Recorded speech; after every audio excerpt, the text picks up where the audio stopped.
Simon Cowell's life, often portrayed as a glamorous success story, holds a much deeper narrative, one of pain, self-doubt, and gradual transformation. Born on October 7, 1959, in London, Simon grew up in a family that appeared perfect to outsiders but was far from it. His mother, Julie Brett, a ballet dancer, exuded grace, yet emotionally remained distant. His father, Eric, a music executive, expressed love through expectations, rarely offering affirmation or pride. This lack of affection became a silent wound, shaping Simon's later years. He would later reflect that the absence of those words from his father haunted him more than any other hardship. School, too, wasn't a refuge. Simon wasn't a star pupil and struggled with authority. The sense of invisibility stayed with him, carving a deep longing for recognition and success that would later define his career. The early years, invisible and restless, Simon's entry into the music industry wasn't through the spotlight, but through the shadows of the mailroom at EMI. Working in the basement, sorting fan mail and running errands, he was invisible in a world obsessed with fame. Each day served as a stark reminder that he was a faceless presence, unnoticed and unimportant. These early years of struggle left their mark, and Simon admitted that there were moments when he questioned his worth, feeling like he had already reached the peak of his potential without even making a name for himself. His first attempts at success came with Fanfare Records in the 1980s, where he briefly tasted the highs of pop success with acts like So Macho. Yet this success proved fleeting. The rapid shift in trends left Simon facing debt and failure, forced to return home in disgrace, questioning whether his dreams were ever attainable. Reinvention. Rising from failure. Despite the setbacks, Simon's ability to reinvent himself became his strongest trait. After the collapse of Fanfare, he returned to the music industry, this time with a renewed sense of purpose. His time at BMG in the 1990s marked a pivotal turning point. No longer focused on creating timeless music, Simon shifted his focus to what the masses wanted, signing artists like Robson and Jerome, Westlife, and Five. Their chart-topping success proved that Simon understood the essence of popular culture. It's not about perfection, but emotion. These acts, though mocked by music purists, resonated deeply with fans, proving that Simon's ability to spot talent was unmatched. He turned his failures into lessons, refining his instincts. This newfound understanding of what audiences wanted would later transform him into one of the most powerful figures in entertainment. The birth of a television mogul. By the early 2000s, Simon Cowell was ready to expand beyond the music industry and into television. The launch of Pop Idol in the UK in 2001 marked the beginning of his television empire. Many doubted Simon, believing his blunt, often harsh criticism would never resonate with viewers. However, what critics labeled as cruelty, audiences recognized as honesty.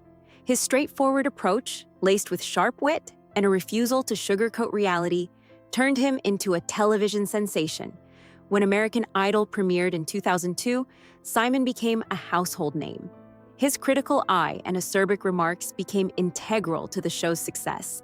His catchphrases and moments of judgment turned him into a pop culture icon. Simon's reputation for being tough but fair helped him shape the future of television and music competition shows across the globe. The price of fame, power, and isolation. As Simon's empire grew, so did his notoriety. By the mid-2000s, he had become the most influential figure in television. His name was synonymous with success, and his shows, including The X Factor and America's Got Talent, reached millions worldwide. However, with the power came resentment. The tabloid press painted him as a villain, and his blunt remarks caused contestants to break down in tears. Yet Simon refused to apologize for his honesty, understanding that it was a necessary part of the business. However, as his empire grew, so did the isolation. The man who once thrived on control found himself surrounded by empty rooms after the cameras stopped rolling. The laughter of audiences was replaced by the silence of solitude, a painful reminder that even fame can come at the cost of personal connection. Heartbreak, the loss of his mother. Just as fatherhood began to ground Simon, life delivered a harsh blow. In 2015, Simon's mother, Julie Brett, passed away at the age of 89. While it appeared to be a natural end, Simon was devastated.